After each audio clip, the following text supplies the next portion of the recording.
Bonjour, bonjour à tous, merci d'être là.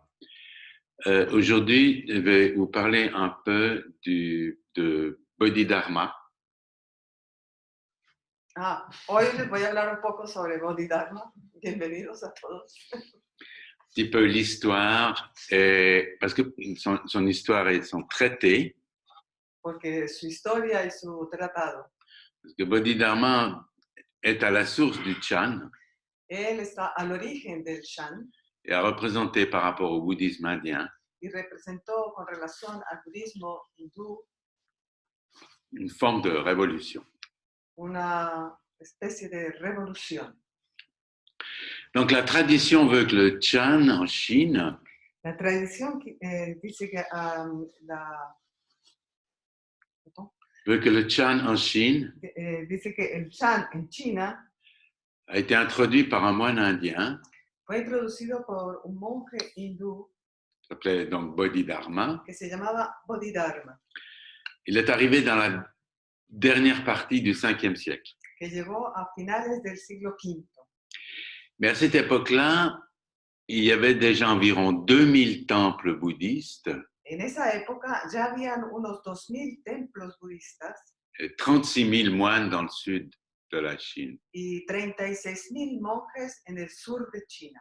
Et dans le nord, 6500 temples En el norte, 6.500 templos et 80 000 moines. y 80.000 monjes. Et 50 ans plus tard, il est dit qu'il y avait de l'ordre 50 años más tarde, se dicen que habían alrededor de 30 000 temples et 2 millions de moines entre 30.000 templos y 2 millones de monjes qui représentaient environ 5% de la population. que representaban alrededor del 5% de la población. Alors, ils étaient arrivés par la terre ou par la mer.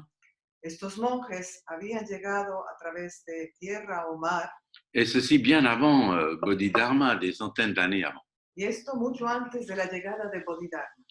Néanmoins, aucun d'eux n'a eu un impact comparable à celui de Bodhidharma. Sin embargo, ninguno de ellos tuvo un impacto comparable al que dejó Bodhidharma. Alors même que ces moines indiens, en fait, pratiquaient la méditation et l'enseignaient déjà. Incluso si estos monjes practicaban la meditación y enseñaban. Donc, il ne faut pas croire que Bodhidharma fut le premier moine bouddhiste. Entonces, no hay que pensar que Bodhidharma fue el primer monje Qui est budista arrivé en Chine venant d'Inde. que había venido a China desde la India. Alors, il est considéré comme le patriarche du Chan. Es considerado como el patriarca del Chan Du Kung Fu aussi. y del Kung Fu también. Et surtout, c'est le sujet de beaucoup de légendes. Y además es objeto de muchas leyendas. Alors souvent, les légendes, avec le temps, Como suele ocurrir con las leyendas, deviennent inséparables de la vérité. se convierten en algo que es inseparable de la verdad. Et en fait, sa légende a même fini par dépasser le cadre du Chan Su leyenda ha traspasado incluso el marco del Chan pour s'imposer dans la religion populaire. para imponerse dentro de la religión popular. Alors, plusieurs sources parlent de Bodhidharma. Muchas fuentes hablan sobre Bodhidharma. Par exemple, que ce fut un moine persan, Por ejemplo, fue un monje perso, fils d'un roi de l'Inde du Sud, ou bien, hijo de un rey del sur c'est de pas la clair. India, n'est pas clair. pero nada de esto es claro. Sa naissance a probablement été autour de l'an 440 Su, de notre ère. Su nacimiento data probablemente de alrededor del año 440 después de Cristo. Et sa mort autour de 520. Y su muerte alrededor del 520. Alors, dès le début du 8e siècle, Así, a principios del siglo VIII, la légende de Bodhidharma était déjà en place dans la religion populaire. la leyenda de Bodhidharma ya estaba instalada alrededor. Et elle continue à se développer. Y siguió desarrollándose. Par exemple, sa mort aussi est restée une énigme. Su muerte también sigue siendo un enigma. Alors, il est dit que soit il a été assassiné par des brigands, Se dice que fue asesinado por bandoleros, ou qu'il a été empoisonné par un moine jaloux, o que fue envenenado por un monje celoso, ou au contraire qu'il est resté vivant, o al contrario, que permaneció vivo, parce que certains ont dit l'avoir aperçu 3 ans plus tard, porque algunos dicen que lo vieron 3 años después, retournant en Inde, regresando a la India, où ils en ont même fait un immortel taoïste. o fue incluso un inmortal taoísta. Alors des moines curieux ont ouvert sa tombe. Algunos monjes curiosos abrieron su tumba. Bon, ben, il est raconté dans les chroniques, hein, fait partie de la légende, Esto está contado en las crónicas y hace parte de la leyenda. que tout ce qu'ils ont trouvé dans sa tombe, c'était une sandale. Y dice que lo único que encontraron en su tumba fue una sandalia. Alors c'est pour ça que Bodhidharma est souvent représenté portant un bâton, Desde entonces, a menudo se representa a Bodhidharma portando un bastón auquel pend une sandale, del que cuelga una sandalia, puisque l'autre est dans le cercueil. porque la otra está en el ataúd. Donc, malgré tout ça, Bodhidharma a eu peu de disciples. Y a pesar de todo esto, Bodhidharma tuvo muy pocos discípulos. Bon, le plus connu, c'est Eka. El más conocido de los cuales fue Eka. Là aussi, on est dans la légende. Est-ce que Eka s'est coupé le bras? También aquí estamos dentro de la leyenda. Es que verdaderamente se cortó el brazo Ou est-ce qu'il a été attaqué par des brigands? o fue atacado por ladrones. Et en fait, l'enseignement de Bodhidharma s'est répandu que 200 ans après sa disparition. De hecho, la enseñanza de Bodhidharma se difundió 200 años después de su muerte. Mais alors, il y a eu un événement, la découverte au début du XXe siècle Hubo un descubrimiento al inicio del siglo XX de documents, de manuscrits dans une cache secrète des grottes de Dunhuang. de unos manuscritos que estaban escondidos secretamente dentro de las cuevas de Dunhuang, Situé sur la route de la soie dans le désert de Gobi, dans la vallée du Tarim. que se encuentran dentro de la ruta de la seda en el desierto de Gobi. Et ça a permis d'éclaircir bien des points sur l'origine de l'histoire du Chan. Y esto arrojó luz sobre muchos de los aspectos del origen de la historia sobre el Chan. C'était une grande découverte parce qu'ils ont découvert 30 000 manuscrits. Fue un gran descubrimiento, pues se encontraron más de 30.000 manuscritos. Et là, il y a beaucoup de manuscrits, des dizaines de textes ont été attribués à Bodhidharma. Y muchos de estos han sido atribuidos a Bodhidharma. Dont le plus représentatif fut le traité de Bodhidharma. Y el más representativo de todos fue el Tratado de Bodhidharma. C'est donc l'association du traité, Entonces hay esta asociación del tratado et aussi des écrits apocryphes par la suite, y también de textos apócrifos después, qui ont fait la renommée de Bodhidharma associée à la légende. que crearon la leyenda popular de Bodhidharma y su fama. Enfin, tout ça n'a pas beaucoup d'importance, c'est surtout l'enseignement de Bodhidharma qui nous intéresse aujourd'hui. Todo esto no tiene mucha importancia porque aquello que nos interesa es su enseñanza. Alors, on peut dire que le traité de Bodhidharma, Podemos decir que el Tratado de Bodhidharma c'est a priori l'ouvrage le plus ancien du Chan. es a priori el texto más antiguo del Chan. Et en fait, cet enseignement va se retrouver Y esta enseñanza va a encontrarse dans le Sutra de l'estrade d'Eno en el Sutra de la plataforma de Eno et va imprégner tout le Chan futur. e impregnará todo el futuro del Chan. Parce que le Chan démarrera vraiment avec Eno, le 6e patriarche Porque de hecho, de Shi. el desarrollo del Chan se realizará a partir del sexto patriarca Eno. Voilà. Bon, l'authenticité des manuscrits n'a qu'un intérêt tout à fait, disons, secondaire pour nous. La autenticidad de este manuscrito es relativa Pour la compréhension du Chan. para la comprensión del Chan. il y a eu des écrits postérieurs. Les écrits postérieurs s'inspiraient tous de la pensée de Bodhidharma. Hay escritos posteriores que se inspiraron todos de los pensamientos de Bodhidharma. C'est pas évident de savoir vraiment qui les a écrits. Y no es evidente saber quién los escribió realmente. Alors, parmi le traité de Bodhidharma, Entre el Tratado de Bodhidharma se trouve en premier la discussion des deux accès se encuentra en primer lugar la discusión sobre los dos accesos, à la voie et des 4 pratiques. los dos accesos a la vía y las 4 prácticas. Alors, ces discussions-là ont la plus grande probabilité d'être de Bodhidharma, Estas discusiones son lo más probable de Bodhidharma ou d'un de ses disciples directs. o de alguno de sus discípulos directos. Alors, les passages suivants du traité Los siguientes pasajes del tratado sont intéressants dans l'enseignement qu'il donne. son interesantes por la enseñanza que ofrecen. Alors, il faut dire que beaucoup de choses avaient déjà été dites avant l'arrivée de Bodhidharma. Mucho se había dicho ya antes de la llegada de Bodhidharma Concernant la doctrine. con respecto a la doctrina, Mais l'enseignement de Bodhidharma fut unique. pero la enseñanza de Bodhidharma era única. Alors, l'enseignement de Bodhidharma, c'est du Zen Mahayana, La enseñanza de Bodhidharma es el Zen Mahayana, alors que les autres moines qui venaient d'Inde mientras que los otros monjes procedientes de la India étaient plus enclins aux règles, à la doctrine et aux écritures. se inclinaban más sobre las reglas, la doctrina y las escrituras.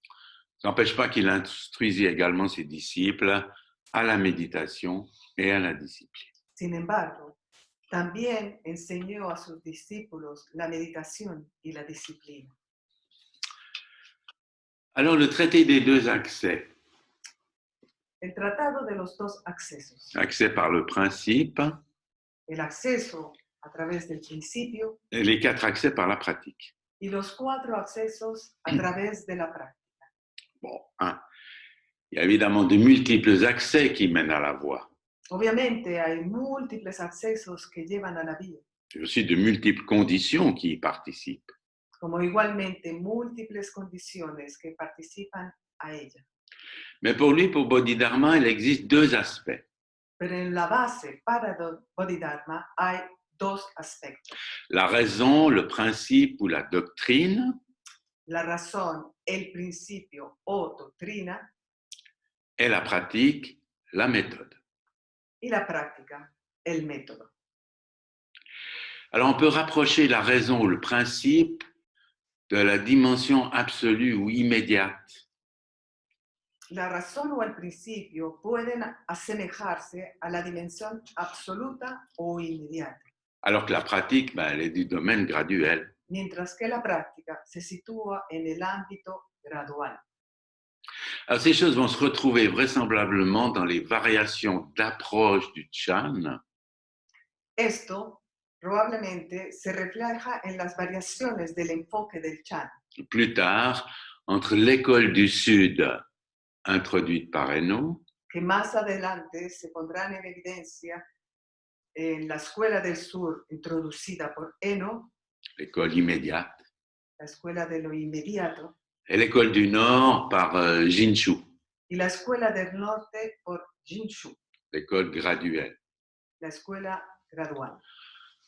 Alors, l'école du Sud finira par s'imposer, La Escuela del Sur terminará imponiéndose, et Eno, finalement, après des luttes, y Eno, después de muchas luchas, sera certifié comme le 6e patriarche.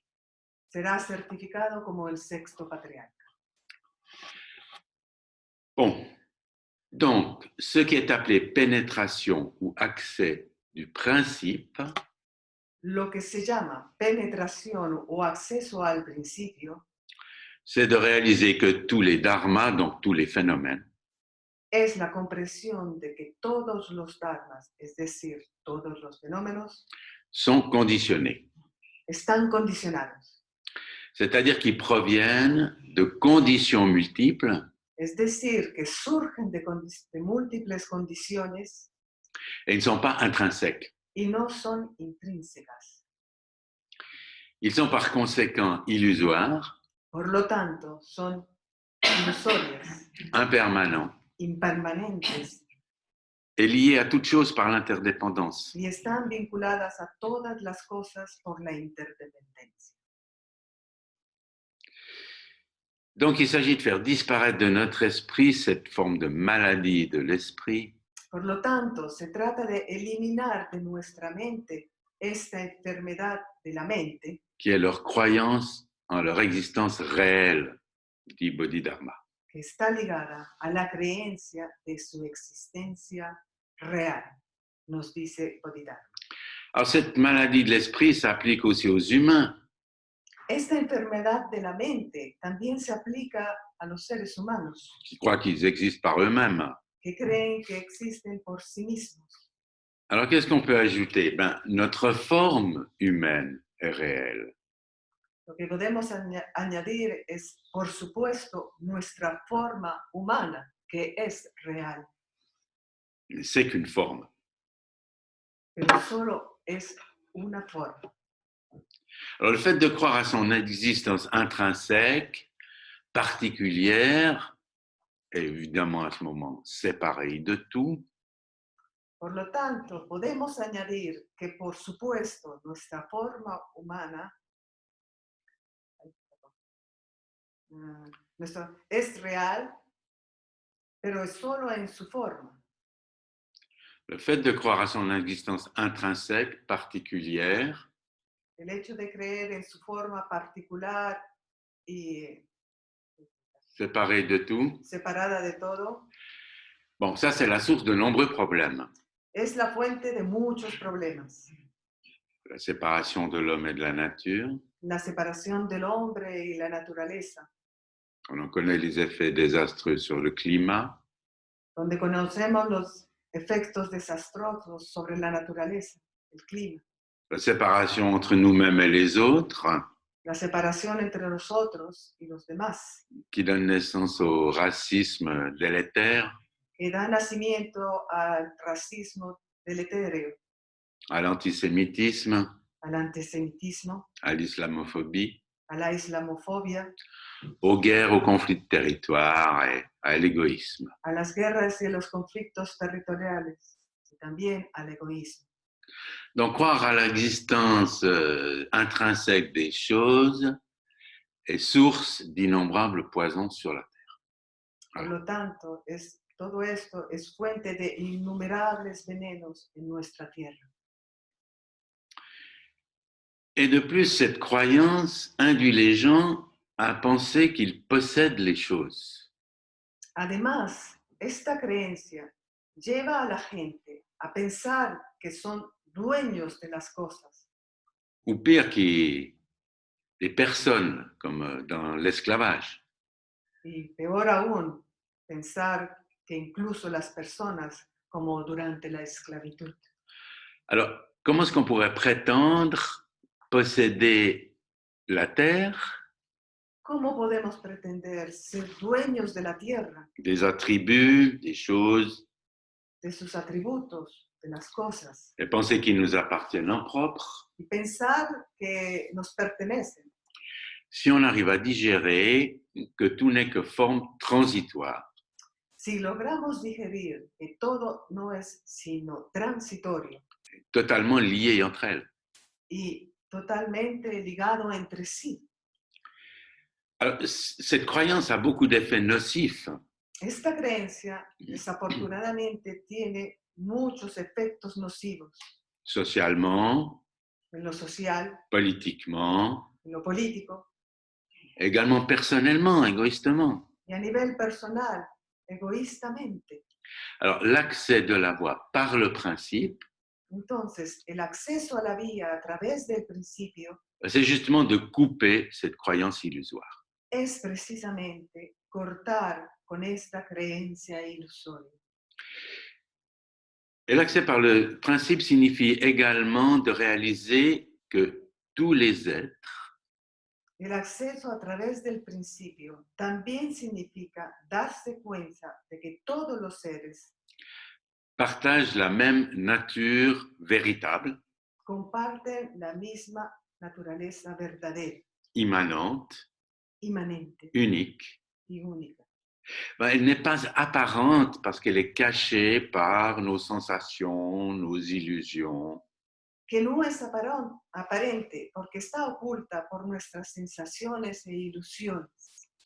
Alors justement, méditer face au mur, Entonces, meditar cara a la pared permet de passer de nos illusions à la réalité. nos permite pasar de nuestras ilusiones a la realidad. Et on voit apparaître ce qui est appelé la nature de Bouddha. Y podemos ver que surge lo que llamamos la naturaleza de Buda, Dans laquelle aucune distinction n'existe entre soi et les autres. en la que no existe ninguna distinción entre uno mismo y los demás. Alors il est dit que Bodhidharma a passé 9 ans dans une grotte contre la paroi. Se dice que Bodhidharma pasó 9 años en una cueva contra la pared. Alors, cette contemplation du mur, on peut dire, Esta contemplación del muro c'est une pratique tout à fait originale, fue una práctica totalmente original, mais qui fut méconnue à l'époque. pero poco conocida en la época. Cette pratique a un caractère absolu. Esta práctica tiene un aspecto absoluto Et l'enseignement sur le principe aussi. y la enseñanza sobre el principio igualmente. Alors, Bodhidharma et ses disciples se trouvèrent à ce moment-là dans l'incapacité de les transmettre. Y tanto Bodhidharma como sus discípulos no pudieron transmitirla en ese momento. Bon, ça correspond à l'apaisement de l'esprit. Esto corresponde al apaciguamiento de la mente. Bon, alors là, on peut commencer à comprendre pourquoi Bodhidharma est resté dans sa caverne si longtemps. Entonces podemos entender el por qué Bodhidharma permaneció en su cueva durante tanto tiempo. Parce qu'il a vu que personne ne comprenait rien du tout à ce qu'il disait. Porque se dio cuenta que nadie entendía de lo que hablaba. Pas le seul. En ça, Bodhidharma s'est affirmé comme un tenant du Mahayana. Y en este aspecto, Bodhidharma se estableció como un practicante del Mahayana, Différent des pratiquants de la méditation à l'indienne. diferente de los practicantes de la meditación al estilo hindú. Mais aussi, il a prêché l'engagement dans les affaires sociales du monde. Pero también predicó el compromiso en los asuntos sociales del mundo. Et là, il s'est trouvé en contradiction avec les maîtres indiens, Y ahí se encontró en total contradicción con los maestros indios, qui préconisaient de se retirer du monde. que abocaban por el repliegue de ellos en el mundo. Donc, ça a généré une certaine hostilité. Y esto generó una cierta hostilidad. Probablement l'histoire de l'empoisonnement de Bodhidharma par ses rivaux Y probablemente la historia del envenenamiento de Bodhidharma por sus rivales est révélatrice de ce fait. es indicativa de este hecho. Alors maintenant, les 4 pratiques. Y ahora sobre las 4 prácticas, Bon, c'est plutôt des attitudes mentales. que son más bien actitudes mentales. Alors, elles sont décrites par Bodhidharma d'être celles-ci. Son descritas por Bodhidharma así. Savoir faire face à l'adversité et à l'injustice. Afrontar la adversidad y la injusticia. Être en accord et s'adapter aux conditions. Sintonizarse y adaptarse a las condiciones. Ne rien rechercher ou ne rien tenir pour désirable. No buscar nada ni retener nada deseable. Pratiquer le dharma, c'est-à-dire être en accord avec la loi bouddhique. practicar el Dharma, que quiere decir estar en armonía con la ley budista. Mais toutes celles-ci, il faut les voir sous-tendues par la contemplation du principe. Pero todo esto debe ser sustentado por la contemplación del principio. Et le principe, c'est la vacuité du moi et la vacuité de tous les phénomènes. Y el principio es la vacuidad del ser y de todos los fenómenos. Alors, faire face à l'adversité, Y ahora, enfrentarse a la adversidad. alors la leçon, c'est ne vous fâchez pas, car celle-ci a un sens, un enseignement. Y lo que quiere decir es no te enfades, porque esto tiene un significado, una enseñanza. Alors justement, il dit dans le sutra, Y dice el sutra, je me suis éloigné de l'essentiel vers le trivial. me he desviado de lo esencial a lo trivial. Je me suis souvent fâché sans cause A menudo me he enfadado sin motivo et suis coupable de nombreuses transgressions. y soy culpable de muchas transgresiones. Maintenant, j'en paye le prix. Ahora estoy pagando el precio. Je l'accepte avec un cœur ouvert Lo acepto con un corazón abierto et sans plaindre que c'est injuste. y sin quejarme de que es injusto. Avec une telle compréhension, Con tal comprensión, pas facile, hein? Vous êtes en harmonie avec la raison, estás en armonía con la razón, le principe, los principios, et en faisant face à l'adversité, vous entrez dans la voie. y al enfrentar la adversidad, entras en el camino. Voilà, première pratique. Esta es la primera práctica. La deuxième, c'est s'adapter aux conditions. La segunda es adaptarse a las condiciones. On croit toujours contrôler tout, mais on est sujet aux conditions. Pensamos siempre que podemos controlarlo todo, pero siempre estamos sujetos a las condiciones.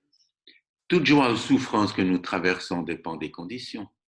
Cualquier alegría o sufrimiento que experimentemos depende de las condiciones. Et alors que le succès ou l'échec dépend des conditions, Mientras que el éxito y el fracaso dependen de las condiciones. l'esprit ni ne croit ni ne décroît. La mente no crece ni se encoge. Alors Bodhidharma dit, ceux qui demeurent insensibles Y Bodhidharma dice, aquellos que no se ven afectados por los vientos de la alegría au vent de la joie ou de la souffrance o a los vientos de la alegría y el sufrimiento, suivent la voie en silence. siguen la vía en silencio. Le troisième, c'est ne rien rechercher, ne rien tenir pour désirable. El tercero es no buscar nada, no tener nada como deseable. À vouloir. Tous les phénomènes sont vacuités. Todos los fenómenos son vacíos.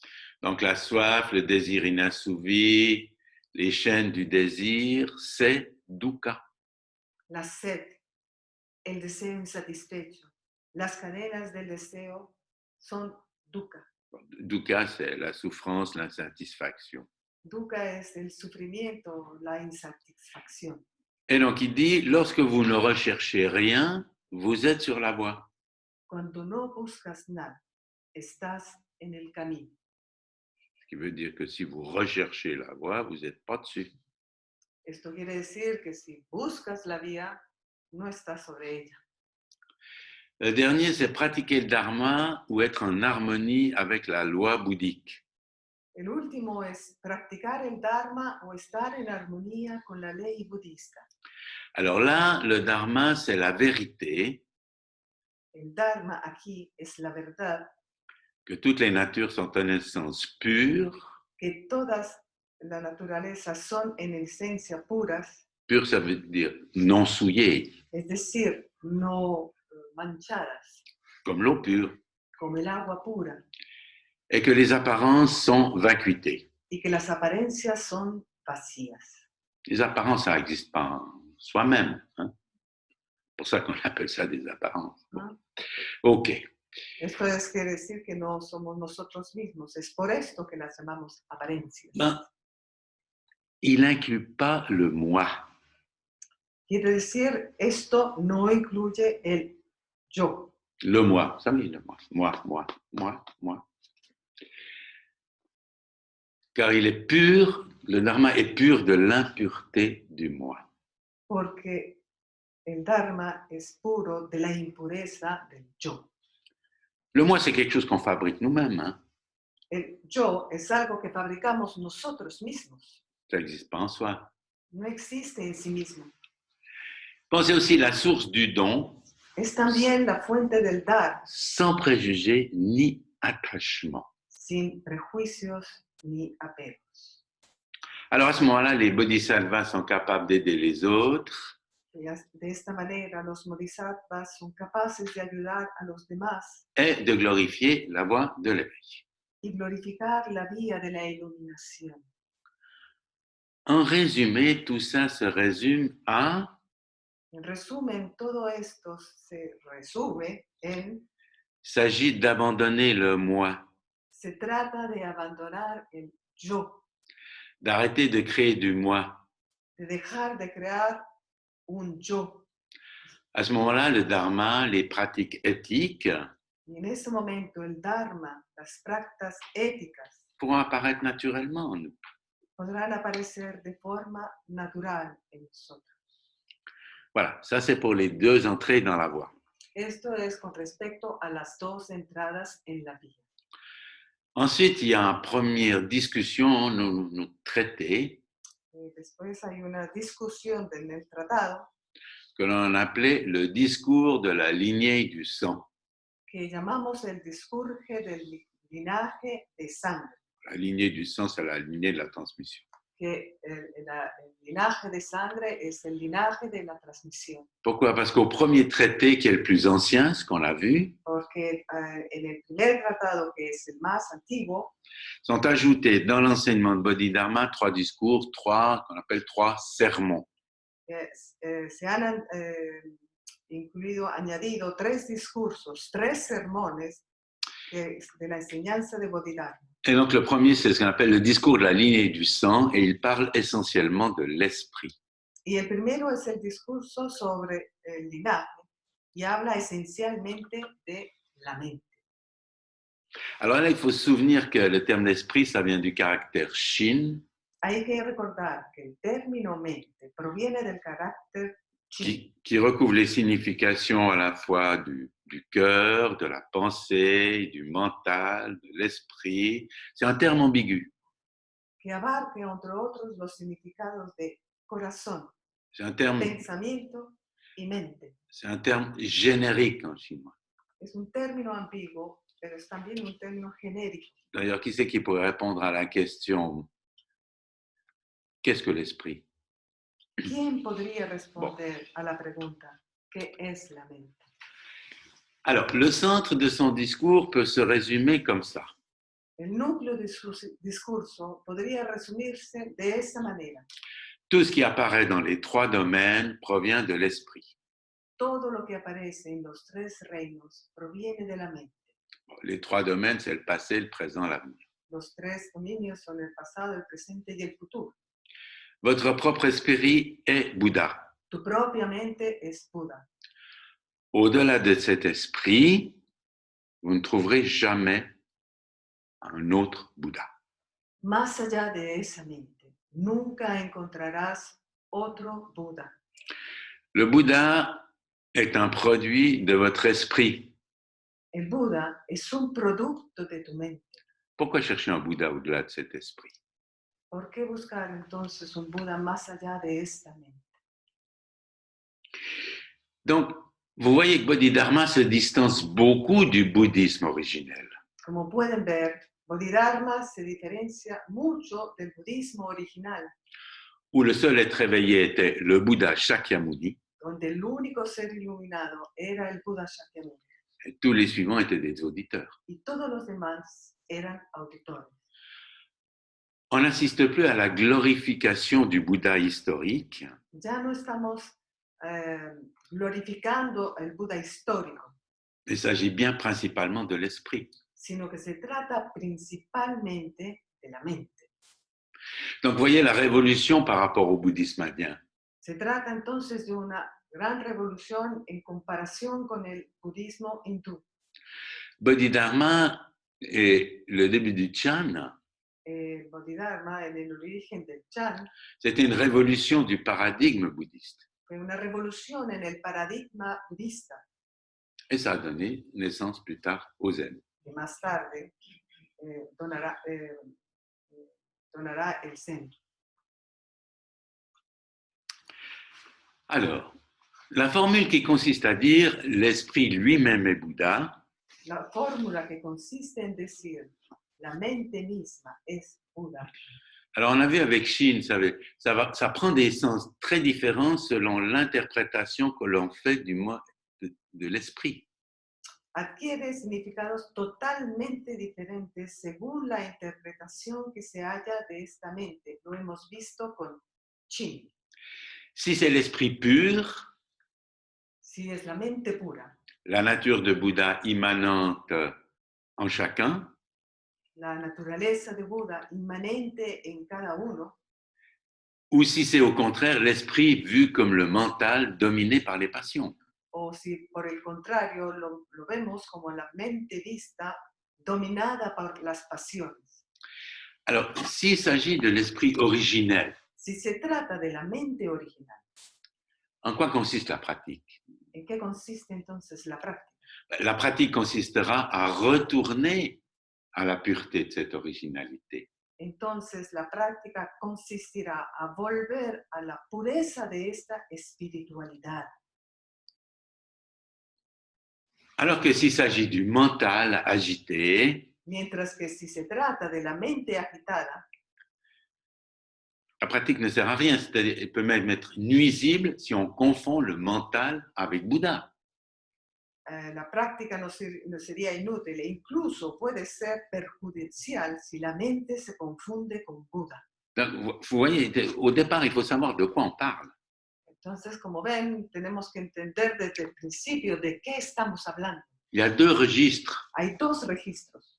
l'un immédiat, Uno que es inmediato, qui est le retour à notre nature de Bouddha, que es nuestro regreso a nuestra naturaleza de Buda, et l'autre qui est graduel, y otro que es gradual, qui consiste à abandonner le mental compliqué. que consiste en abandonar nuestra mente complicada. Donc, on a cette notion de pratique immédiate et graduelle. Entonces tenemos ahí esa noción de práctica gradual. Voilà. Et donc, pour trouver un Bouddha, Así que para encontrar un Buda, vous devez voir votre nature propre. debes ver tu propia naturaleza. Quiconque voit sa nature propre est un Bouddha. Quien logra ver esta naturaleza es un Buda. Mais il n'y a rien à trouver, Pero no hay nada que encontrar, parce que notre nature est de tout temps Bouddha. porque nuestra natura es siempre Buda. Il n'y a rien à obtenir. No hay nada que conseguir. Il faut seulement dégager le terrain pour qu'elle puisse apparaître. Solo debemos despejar el terreno para que pueda aparecer. Et est-ce que vous pouvez trouver votre nature de Bouddha en dehors de votre nature mortelle? Y entonces, es que es posible encontrar tu naturaleza de Buda fuera de tu estado de naturaleza mortal.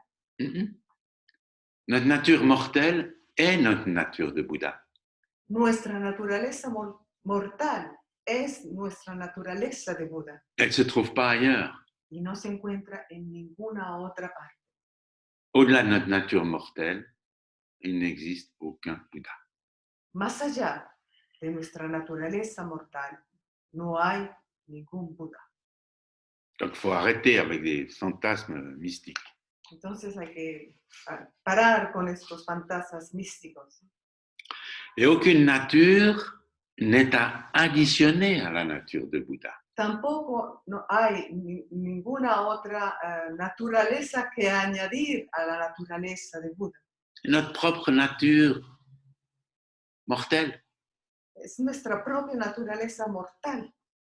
Alors ça simplifie vraiment la compréhension, hein, Esto nos simplifica la comprensión, parce qu'on n'a plus besoin de chercher quoi que ce soit ailleurs, porque ya no es necesario buscar nada más en otra parte, ni esprit ni Bouddha. ni espíritu, ni mente, ni Buda.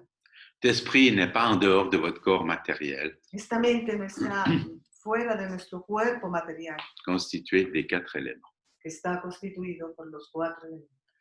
Bon, donc ne pensez pas au Bouddha, Así que no pienses en Buda, sinon vous connaîtrez jamais votre esprit, porque si no, nunca podrás conocer tu mente ni votre véritable nature. ni tu verdadera naturaleza. Sans ça, sans voir sa nature de Bouddha, enfin la percevoir, la vivre, pas comment dire. Sin eso, sin ver tu naturaleza, sin vivirla, C'est impossible d'atteindre l'éveil. es imposible alcanzar el despertar. Bon, alors l'esprit est toujours présent, mais on ne le voit pas. Nuestra mente siempre está presente, pero no la vemos. L'esprit, c'est comme l'espace. La mente es como el espacio, C'est impossible à voir. es imposible de verlo. Donc cet esprit est appelé la nature de Bouddha. Así que esta mente es la que llamamos naturaleza de Buda. Et aussi, ce qui est très important, ça correspond à la liberté. Y es otra cosa que es muy importante. Esto corresponde a la libertad. Alors, il ne faut pas se tromper là. Chacun de nous a un esprit. No debemos equivocarnos. Cada uno de nosotros tiene una mente. C'est pas le même. No es la misma. Il ne faut pas avoir un esprit général qui est venu poser dans chacun. No tenemos que ver como si fuera un espíritu que se ha depositado en la cabeza de cada uno de nosotros. Chacun de nous possède un esprit. Cada uno posee una mente. C'est seulement la nature de Bouddha qui est commune. Es solo la naturaleza de Buda que es común. Parce qu'elle est libérée de toute forme. Porque está liberada de todas las formas. Bon, bien sûr, il ne faut pas la voir comme quelque chose, hein. No hay que verla como algo. Elle est sans forme, No tiene forma. comme l'espace, Es como el espacio. aussi comme le temps. También como el tiempo. Alors, Bodhidharma, il dit aussi que voir cette nature de Bouddha, c'est le zen. Bon, Bodhidharma le chan. dice que ver esta naturaleza de Buda es el zen, o decir, el chan. Et si vous ne la voyez pas, c'est pas le zen. Si no lo ves, entonces no es el zen. Ça, qu'il n'a pas peur d'affirmer quelque chose. Él no tiene miedo de afirmar algo. Bon, alors reste quand même une question, hein. Pero queda una pregunta. C'est comment aller de notre état mortel De cómo pasamos de nuestro estado mortal à celui d'un Bouddha, ce qui veut dire un être éveillé. a aquel de un Buda, quiere decir a un ser despierto. Ce serait mieux de parler tout le temps d'être éveillé parce qu'avec Bouddha, les gens confondent tout. Es mejor hablar de espíritu despierto porque cuando hablamos de Buda la gente confunde. Bon, alors, nous devons nourrir notre conscience, être conscient, Debemos alimentar nuestra conciencia, gérer notre karma gestionar nuestro karma et accepter ce que la vie nous offre. y aceptar lo que la vida nos ofrece. Lorsque les gens voient leur véritable nature, Cuando la gente ve su verdadera naturaleza, tous les attachements cessent. todos los apegos cesan. Cette conscience éclairée, ben, elle n'est pas cachée, Esta conciencia iluminada no está oculta, mais vous pouvez la trouver que dans l'instant, pero solo la podemos encontrar en el momento, maintenant. ahora. Elle n'existe que maintenant. Ella no puede existir sino ahora. Alors, si vous voulez vraiment trouver la voie, première chose, ne vous accrochez à rien. Así que si realmente quieres encontrar el camino, no te aferres a nada. Une fois que vous savez que la nature de la colère et de la joie est vide, Una vez que sabes que la naturaleza de la cólera o de la alegría son vacías et que vous vous harmonisez avec toute chose, y que te armonizas con todas las cosas, Bon, vous libérez du karma, te liberas del karma, vous libérez de l'enfer, te liberas del infierno vous libérez aussi du paradis, y también del paraíso, du samsara, du nirvana, del samsara, del nirvana. instantanément, mais ça uniquement dans le présent. Esto es instantáneamente, pero únicamente en el presente. Pas pour toujours, Ah, no, no por siempre, mais maintenant. sino ahora.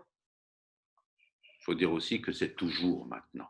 Y hay que decir es que siempre es ahora. Bon, alors Shakyamuni, lui, ben, c'était un être comme tout le monde, ordinaire.